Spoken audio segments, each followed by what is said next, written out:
was a prophet, was a good chaver of mine.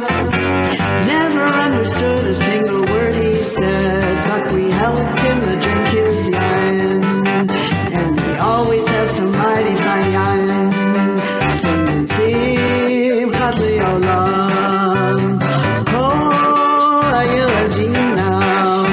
Simchat to the dagim in the deep blue sea. Simchat to you and me. Hi, welcome to the Haftarah Plethora for the seventh day of Pesach. You're probably wondering, where's Rick? He'll be along in a couple of minutes. Or rather, you'll see Rick in a couple of minutes when we show you a reprise of most of the episode that we recorded last year for Shabbat Ha'azinu. Now you might ask, why are we watching the episode for Ha'azinu on the seventh day of Passover? But I'm sure that you've already figured out the answer. This is one of three occasions where we read the same Haftarah twice, or for two different occasions.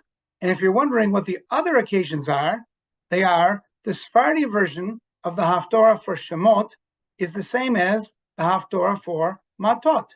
And the Haftarah for Ba'alotecha is also read on the first, and usually only, Shabbat of Hanukkah.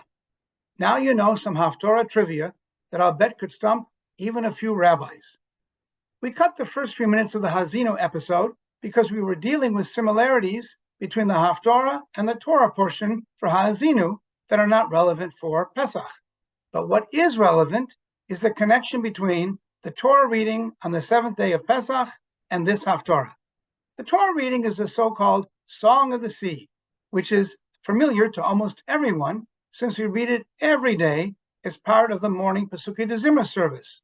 And of course, you also know it from its most famous line, which is also recited every morning as part of Shacharit, Mi Chamocha. The Haftarah is perhaps a little bit less famous, but nonetheless pretty well known as a song. It's David's song of thanksgiving, all 51 verses of it.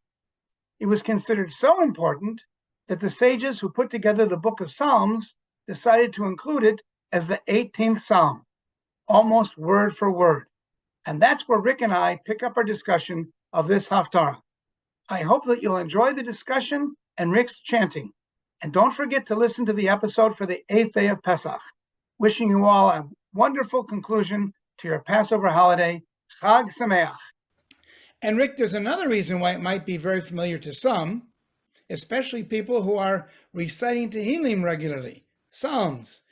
These 51 verses appear in our Tanakh in another place, almost in the exact same form, although with numerous small emendations. That would be in the book of Psalms, Psalm 18. I read the commentary in our Chumash. Indeed. All right, so you can read about it there. And while there are numerous places where various verses and phrases appear in multiple places in the Bible, to the best of my knowledge, this is the only example of such a lengthy text being found in its entirety in two different places. Scholars believe this to be one of the oldest pieces of biblical literature, although they're not sure if the book of Psalms borrowed it from the earlier appearance in Shmuel, or if both are borrowings from a more ancient common source. I took a quick look at the trope in the Psalms, and I can tell you that the Masoretes didn't simply copy the trope for the text in Samuel for the Psalm there. Very interesting. Because there's a different set. And much more elaborate, not the simple trope that we're going to read today. Mm-hmm. But I'm sure that dissertations have been written comparing the two Psalms, Psalm 18 and Samuel, and Samuel Bet, chapter 22. Okay, so some of the similarities between the Haftarah and the Parsha, both refer to God as the rock, as Tzur. Both refer to God as being perfect, or Tamim. Exactly, which makes me wonder if in composing this beautiful poem or song, the author, presumably David, didn't have the Ha'azinu composition in mind to begin with. But there are some distinct differences, many of them explained in the introductory notes in our Chumash, as you mentioned. For one, Moses' poem is a charge to the people, warning them of the consequences of their disobedience to God and his commandments. David, on the other hand, is mainly concerned with his personal relationship to God, stating clearly that his personal merits and righteousness was deserved, and that's the reason for God's favor to him. That's very interesting, since we know that David was a flawed leader, and some of those flaws led to his not being considered pure enough to be given the task of building the temple. Exactly, Rick. But there's a similarity as well between Moses, whose failure to speak to the rock instead of striking it is attributed to his not meriting the privilege of entering the land of Israel, and David in this regard. It's not in the song that Moses sang, because he focused on the people and not on himself, while David completely ignores his own shortcomings. This is particularly evident in verses 20 through 25, which read, "He brought me out to freedom. He rescued me because he was pleased with me. The Lord rewarded me according to my merit. He requited the cleanness of my hands. For I have kept the ways of the Lord and have not been guilty before my God. I am mindful of all of his rules and have not departed from his laws. And I have been blameless before him and have guarded myself against sinning," and concluding saying, "And the Lord has requited my merit according to my purity in his sight." Yeah, nothing about Bathsheba, huh? Uh-uh. So that approach stands in great contrast to the humility of Moses that we see from the beginning, when he consistently questions his own worthiness to lead the people. It sure does. One last point, although I think that we need much more time to do this Haftarah justice. Note the extensive use of anthropomorphisms of God in the Haftarah. After referring to God as his rock, as you mentioned already, David later uses images such as God breathing smoke from his nostrils and fire from his mouth. God has feet and rides a cherub through the skies. And I think that the closest that we come to that in the Parsha is Moses' reference to God as an eagle who spreads his wings to shelter his people. Rick, I do want to get to the chanting since it's such a long Haftarah, although you assure me that the verses go quickly. I suggest that we split the reading up in large chunks. Let's start with verses 1 through 19, where David describes how God rescued and protected him from his enemies. Then let's chant verses 20 through 30, which mainly focuses on David's claims of personal virtue and worthiness that I read earlier. Verses 31 through 46 speak to the perfection of God, and then return to the power that God used against David's enemies. Finally, we'll conclude with verses 47 through 51, where David sings his final praises of his God, who he believes will deal graciously with his offspring forever. Okay, I like that. So there's just three things I wanted to say about the first section. Okay, one is, again, it's poetry, so there's a lot of mercha, tipcha, the two curves underneath. Etnachta is the way I'm going to do it today. And then mercha, tipcha, siluk, or sof pasuk. I'm dedicating today's etnachtas to Annette Berman. She likes a shortened version of the etnachta where you go etnachta instead of etnachta. So I'm saving 2 notes per etnachta times 51 sentences. I figure we'll save 102 seconds that way. And besides, it shows the flow of the poetry better. And then what's outstanding, what stands out, is the trope that's not mercha, tipcha, etnachta. It's the even if it's a fairly common trope, to be not part of the usual pattern breaks things up, and it's highlighting it. Also, I want to point out verse 5, ki afafuni mishbare mavet, the breakers of death encompassed me. The same afafuni is in the prayer in the Haftarah for Jonah, which I'm preparing for, or it's past whenever you're listening to this. But time travel here. Yes, it's the same, and it speaks to me. Plus, Heichal is here in the next piece in verse 7, Mehechalo, the heavenly abode of God. That's also in Jonah's prayer where he's praying for his prayers to go up to God to rescue him from where his lowest place. He's not even in a fish, he's in the bottom of the ocean. He's just so down on himself. So I think there's a great connection there. And there's another one later on that I'll mention. But I think that's what I wanted to say. Oh, great and stuff. In verse 12, yes, verse 12, there's a Sukkot. So that's another reason to connect this to this time of year for the holiday coming up. All right. The text starts on page 1197 of the Eitz Chaim Chumash, or you can follow along with Norm's beautifully formatted text on the screen. But first, Rick, the bracha. Baruch atah Adonai Eloheinu melech haolam, asher kitshanu b'mitzvotav v'tzivanu la'asok b'divrei Torah. Amen.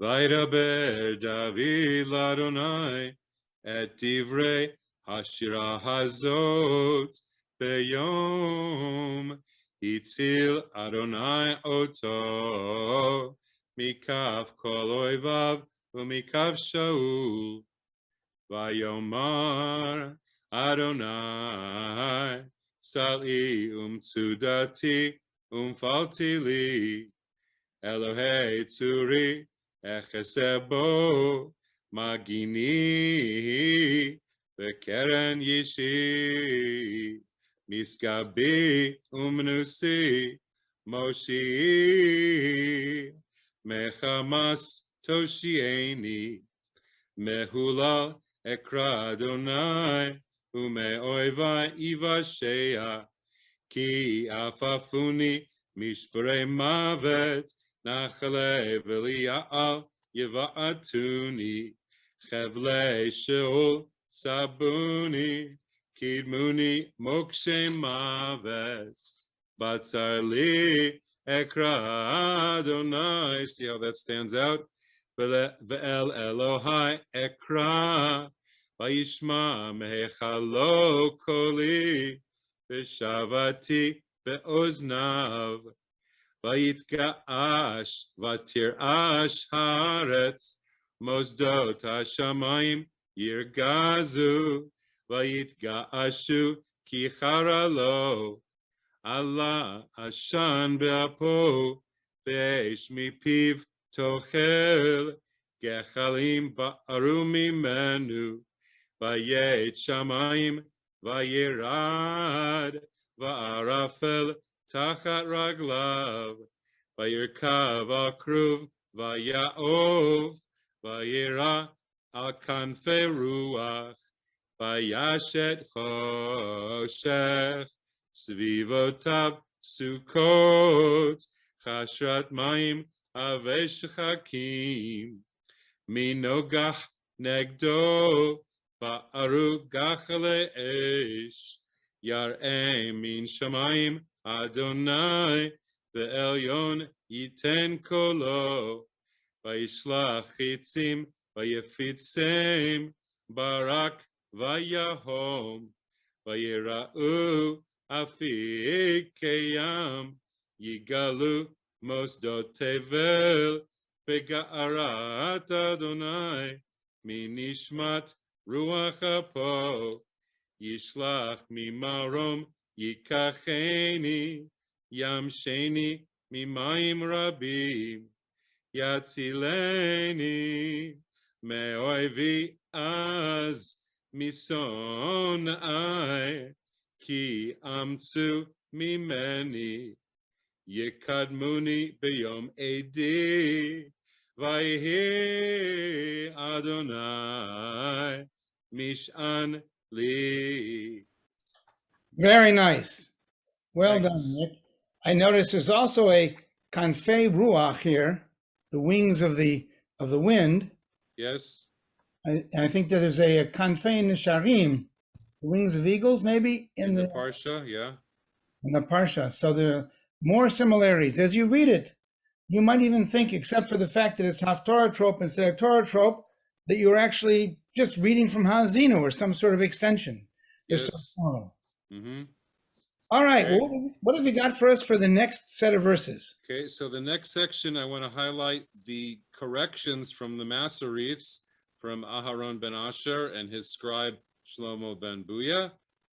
In 930, when they set down their version of things, which became the Keter, the crown, the Aleppo Codex, which is now in the Israel Museum, there's corrections in verse 23, in verse 30. That's the next section we're going to do. Especially in verse 30, you have ki v'cha, and there v'cha is written with a vet and a chaf and a hey. So you can see on the bottom of the page in the Eitz Chaim Chumash, you have Yatir Hey. It's got the hey that is a change, doesn't need to be there. And if you look in Psalms 18, there it's written with a vet and a final chaf. So the cha is written differently there. So that's what the Masoretes preserved. With the asterisk, you see that it's preserved the correction in verse. There's more coming up, but I wanted to say that there. Plus, please notice the poetry in 26. Im chasid tit chasad. Verse 27. Im navar tit tavar. It even rhymes a little bit. There's a tita pal and a tashpil. It doesn't rhyme, but it's the same verb. Well, there's rhyming and there's some rhyming and there's alliteration. Yes. It's just the beauty of the words. And it's one of the things that I think that you've helped us to do is people shouldn't just read the translation of the Haftarah, not only because I sometimes criticize the JPS translations, but they should listen to the Hebrew and listen to the beauty of the language, even if they don't understand or fully understand that language. It's just beautiful to listen to. Yes, it is. Take it away, Rick. Verses 20 through 30. 20 to 30. So again, hear the rhythm of the normal poetry and then the extras thrown in. Vayotze lamerchav oti.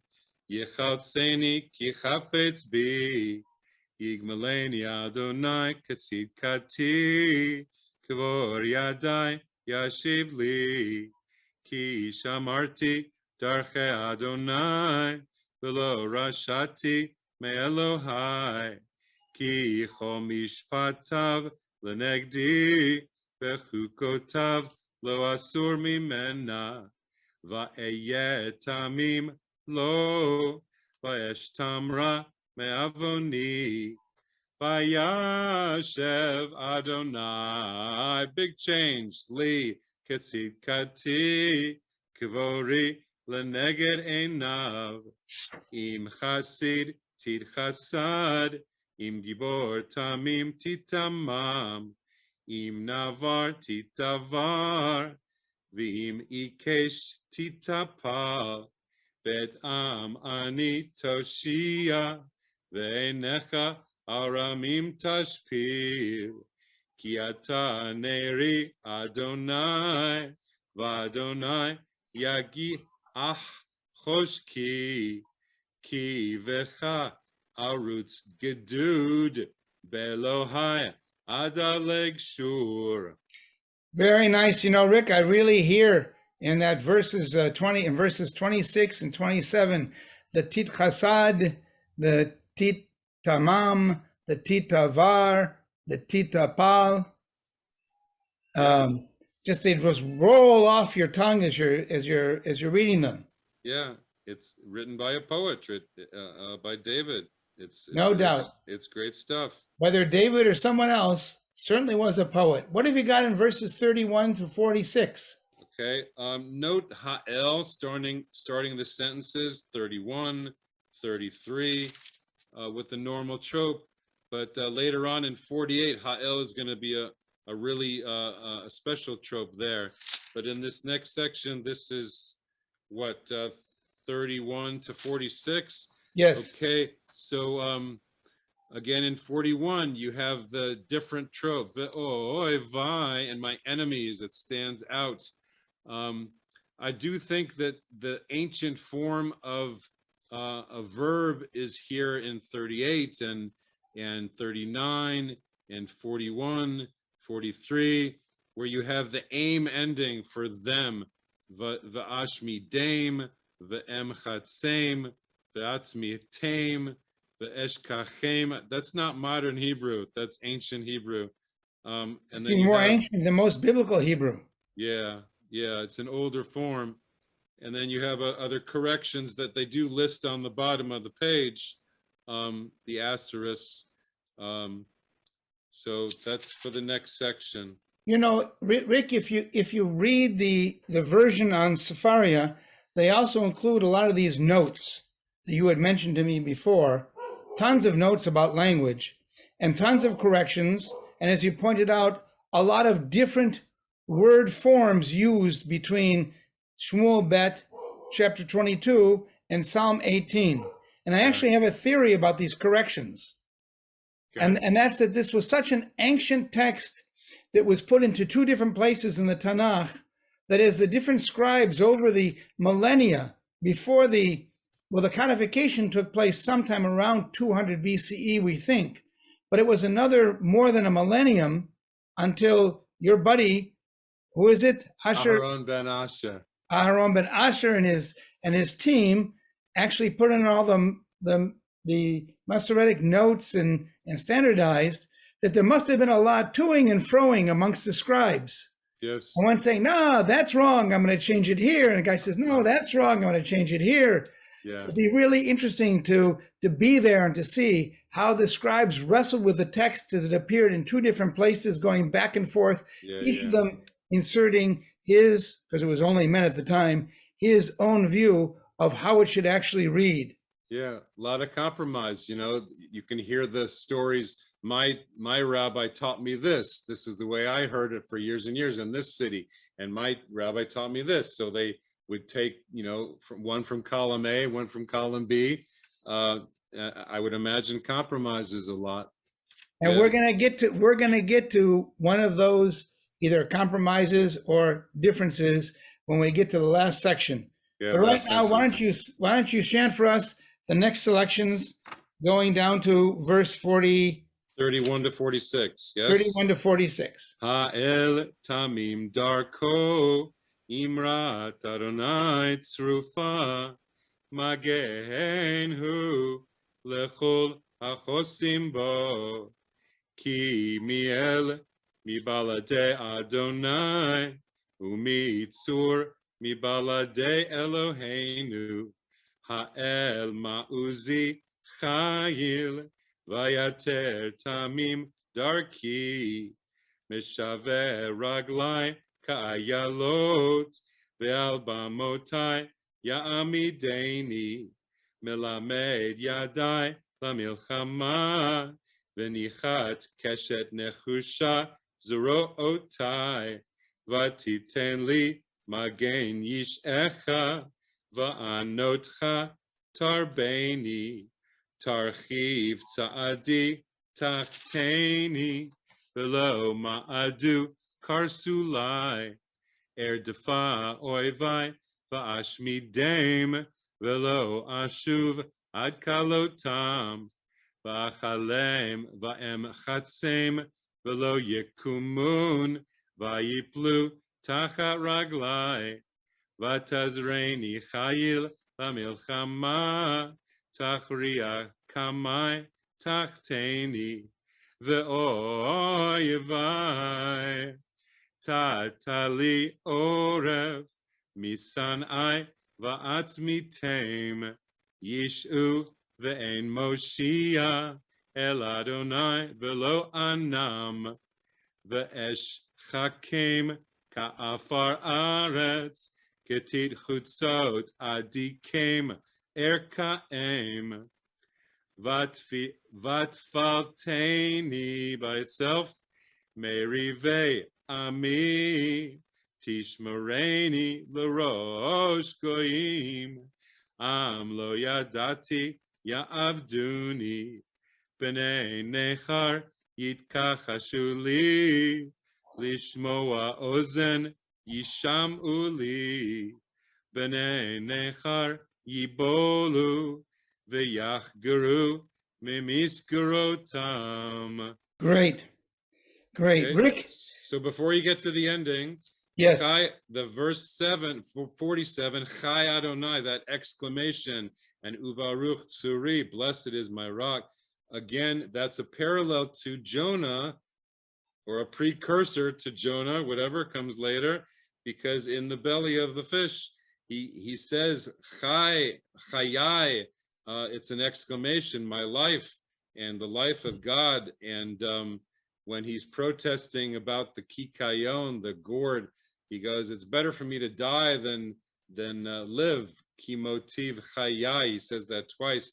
So that's a parallel to Jonah there in the extreme.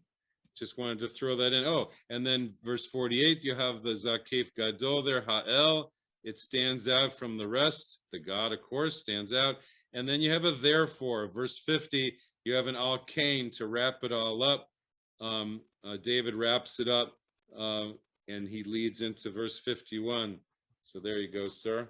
And verse 51 is a verse that almost all of our viewers will be familiar with, right? Because they know from singing in benching, in the Birkat HaMazon, in the conclusion, and on Shabbat, they usually will sing, Migdol Yeshuot Malkov, Yosei Chesed Limshicho, Ledavid Uzaro. There you go. Yes. And if they look carefully, they'll see that it tells you that you should say Migdol on Shabbat. And if you look in the text, you'll see it says Magdil. There's the Kri and the Ketiv, right? Yes. And the written version is the Magdil? Yeah, the Ketiv, what was written like Kotev, was the original version. That's the Magdil. Go ahead. And the Kri is the Migdol. And if you look in Psalm 18, you'll see that in fact, what is the Ketiv here is also the Kri. There's no correction at all.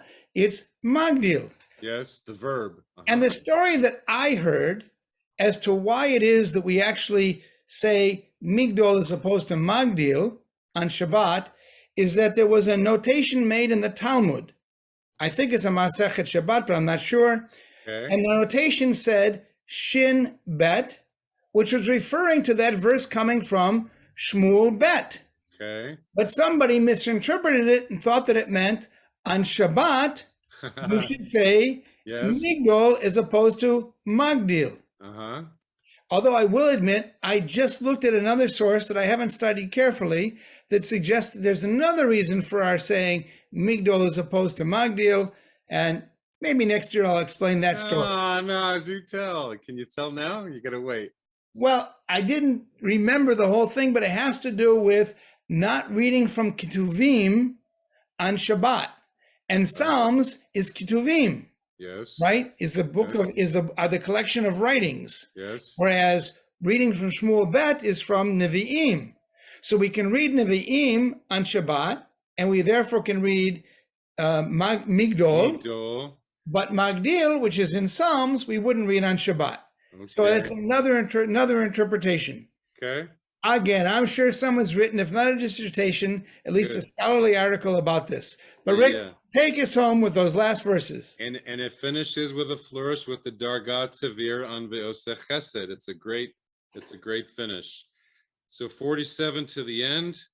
Chai Adonai uvaruch tzuri v'yarum Elohei tzur yishi ha'el hanoten nekamot li umorid amim takteni umotzi me oivai umikamai turom memeni meish chamasim tatzileni alken orcha Adonai bagoyim ulshimcha azamer migdol Yeshuot malko ve'oseh chesed limshicho